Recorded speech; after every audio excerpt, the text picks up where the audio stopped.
अमरावती जिल्ह्यातून एक चिंताजनक बातमी समोर येत आहे। आधी बोगस सोयाबीन बियाण्यांमुळे दुबार पेरणीचे संकट आले।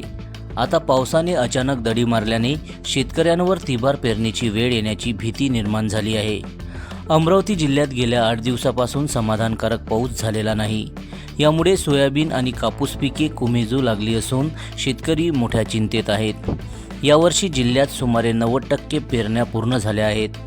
मात्र पावसाने अचानक विश्रांती घेतल्याने शेतकऱ्यांना पिके वाचवण्यासाठी तुषार सिंचनाचा आधार घ्यावा लागत आहे। आधी बोगस बियाण्यांमुळे अनेक शेतकऱ्यांना दुबार पेरणी करावी लागली। आता पावसाने साथ सोडल्याने तिबार पेरणीचे संकट ओढण्याची शक्यता व्यक्त होत आहे। भर पावसाळ्यातच शेतकरी शेतात सिंचन करत असल्याचे चित्र अमरावती जिल्ह्यात पाहायला मिळत आहे।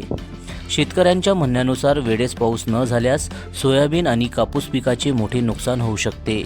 त्यामुळे तातडीने चांगल्या पावसाची गरज असल्याचे ते सांगत आहेत। एकीकडे बोगस बियाणांचा फटका आणि दुसरीकडे पावसाची दडी, या दुहेरी संकटामुळे अमरावती जिल्ह्यातील शेतकरी हवालदिल झाला आहे। आता सर्वांच्या नजरा आकाशाकडे लागल्या असून लवकरच दमदार पाऊस होईल अशी अपेक्षा व्यक्त केली जात आहे। जनसमर्थन न्यूज, अमरावती। हा तो विषय खरोखर आहे। निसर्गाने सुद्धा शेतकऱ्याची साथ सोडलेली आहे, परंतु शेतकऱ्यांच्या मागं उभं राहण्याचं गव्हर्नमेंटचं पुरेपूर मन आहे।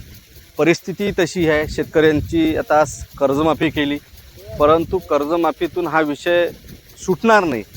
विषय असा झाला की शेतकऱ्यांना लागणारं बियाणं असो, खत असो, याचं ब्लॅकमेलिंग जोपर्यंत थांबणार नाही तोपर्यंत शेतकऱ्यांची हानीच होणार आहे। शेतकऱ्यांच्यासाठी ज्या बियाणाची उपलब्धता केली जाते ते खरं तर प्लॉट कृषी विभागाच्या मार्फत आणि विद्यापीठाच्या मार्फत ते प्लॉट दिले गेले जाते आणि त्या प्लॉटमधून उत्पन्न जे होते ते प्लॉटचं बियाणं सर्चिंग केलं जाते।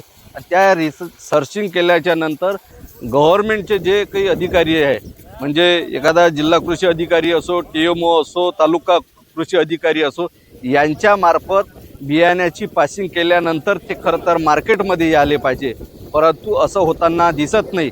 कारण संकट हे काही एकट्या मागं आलेलं नाही आहे, अनेक शेतकऱ्यांच्या मागं हे बियाण्याचं संकट आलेलं आहे।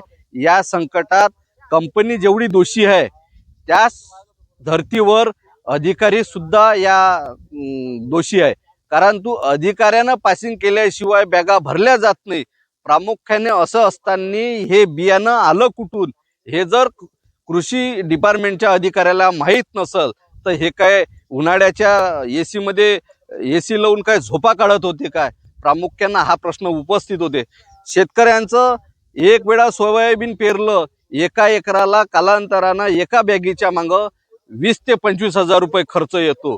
असे अनेक शेतकरी आहे का त्यांना दुबारही पेरणी केल्यानंतर आता पाण्याची दडी मारली आहे, म्हणजे निसर्ग सुद्धा कोपलेला आहे आणि त्या माध्यमातून तिसऱ्यांदा सुद्धा पेरणी करावं लागते काय असं कालांतरानं आज दिसून येत आहे। म्हणून शासनाकडे माझी तर जिल्हा प्रमुख या नात्यानं विनंती आहे का कंपनीवर कारवाई करत असताना कारवाई केलीच पाहिजे, त्यांच्याकडून वसुली सुद्धा केली पाहिजे।